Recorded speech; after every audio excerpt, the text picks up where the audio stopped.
नमस्कार। भगवद गीता की हमारी चर्चा में आज आगे बढ़ते हैं। अध्याय 1 श्लोक 16 से 20 तक। हाँ बिल्कुल। तो जो सामग्री हमारे पास है वो इन्हीं श्लोकों और उनके भावार्थ पर है। पिछली बार हमने कौरवों के शंखनाद की बात की थी। हाँ, उनकी तरफ से तो आवाज हुई थी। आज पांडव पक्ष की बारी है।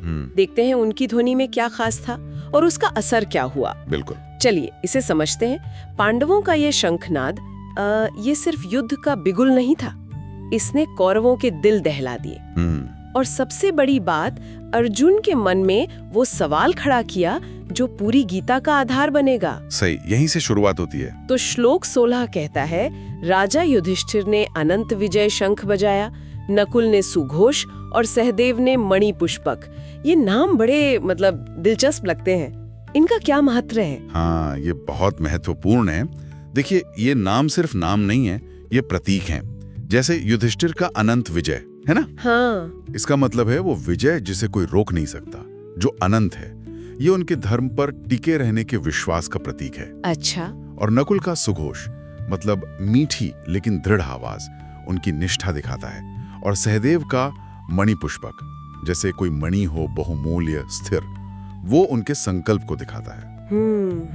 तो ये सिर्फ शंख की आवाज नहीं थी, एक तरह से ये पांडवों के धर्म के प्रति जो उनका समर्पण था उसकी गूंज थी, उनकी शक्ति का प्रदर्शन। और बात ये खत्म नहीं होती, ये तो और भी गहरा हो जाता है जब हम श्लोक 17 और 18 देखते हैं। हाँ बिल्कुल। उसमें बताया है कि सिर्फ ये 3 भाई ही नहीं, बल्कि काशी के राजा शिखंडी, धृष्टद्युम्न, विराट, सात्यकी, द्रुपद, हाँ बड़े बड़े महारथी, द्रौपदी के 5 बेटे और महाबली अभिमन्यु, इन सब ने अपने अपने शंख बजाए। सही बात है। मतलब पांडवों की तरफ से भी योद्धाओं का एक बहुत बड़ा समूह बिल्कुल तैयार खड़ा था।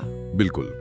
और अगर इसे बड़े परिप्रेक्ष्य में देखें तो ये साफ हो जाता है कि ये लड़ाई सिर्फ कुरु वंश की आपस की लड़ाई नहीं थी। हाँ। कई बड़े राज्य, शक्तिशाली कुल और वो सारे योद्धा जो धर्म के पक्ष में थे, वो सब इसमें शामिल थे। ये धर्म की स्थापना के लिए आप कह सकते हैं एक मिला जुला मोर्चा था। एक संयुक्त मोर्चा। हाँ, जो पूरी ताकत और संकल्प के साथ मैदान में उतरा था। फिर श्लोक 19 कहता है कि इन सभी शंखों की जो भयानक गूंज हुई, उसने आकाश और पृथ्वी को गुंजा दिया और धृतराष्ट्र के बेटों यानी कौरवों के हृदय विदीर्ण कर दिए, उन्हें अंदर तक हिला दिया। हाँ, विदीर्ण शब्द इस्तेमाल हुआ है। ऐसा क्यों हुआ? क्या ये आवाज इतनी ज्यादा तेज थी या कुछ और बात थी? देखिए, ये सिर्फ आवाज की तेजी का मामला नहीं था, ये असल में धर्म की संगठित शक्ति की गूंज थी। अच्छा। जब इतने सारे धर्मनिष्ठ योद्धा एक साथ एक ही उद्देश्य के लिए हुंकार भरते हैं, तो वो आवाज अधर्म के पक्ष में खड़े लोगों के मन में डर पैदा करती ही है। तो यहाँ एक अहम सवाल उठता है जी कि कौरवों के दिल क्यों कांपे? जी। क्या सिर्फ पांडवों की सेना देखकर, या कुछ और? या शायद उनके अंदर कहीं ना कहीं अपने गलत होने का, अपने अधर्म का जो एहसास था जी, वो इस धर्म की संगठित आवाज से जाग गया और उन्हें अंदर से कमजोर कर गया। ये भी हो सकता है। हाँ, ये एक संभावना है। और इसके ठीक बाद आता है श्लोक 20, अर्जुन जिनके रथ पर कपि ध्वज है यानी हनुमान जी का ध्वज। हाँ, कपि ध्वज। उन्होंने कौरवों को युद्ध के लिए तैयार देखा, अपना गांडीव धनुष उठाया और तब भगवान श्री कृष्ण, जिन्हें यहाँ ऋषिकेश कहा गया है, इंद्रियों के स्वामी, बिल्कुल, उनसे कुछ कहा। तो इसका मतलब क्या समझे? युद्ध बस शुरू होने वाला है, एकदम कगार पर है। हाँ, सब तैयार। पर अर्जुन ठीक उस पल कुछ कहना चाहते हैं। और यही वो निर्णायक मोड़ है।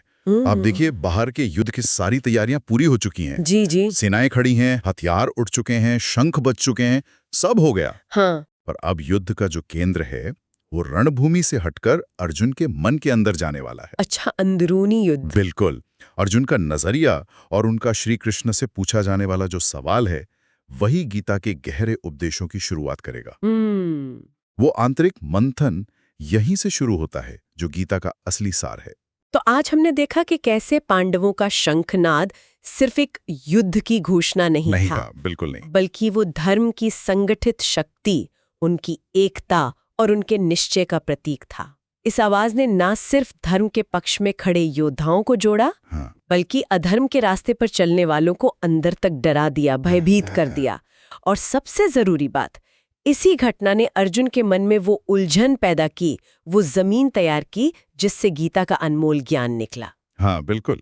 और इस सब पर सोचने के लिए एक विचार में छोड़ना चाहूंगा हाँ जरूर। कि देखिए, शंखों की आवाज तो एक बाहरी घटना थी, है ना? हाँ, बाहर हुई थी। पर उसका कौरवों के मन पर इतना गहरा असर क्यों हुआ? क्या ये हमें ये नहीं दिखाता कि हमारी अपनी अंदरूनी स्थिति, जैसे हमारा अपराध बोध हो या हमारा डर, हमारे अपने कर्मों का एहसास, वो बाहरी घटनाओं को हम कैसे लेते हैं, कैसे महसूस करते हैं, इसे कितना प्रभावित कर सकती है? सही बात है। मतलब असल युद्ध का तीर चलने से भी पहले शायद मन की स्थिति ज्यादा निर्णायक होती है ना? ये सोचने वाली बात है।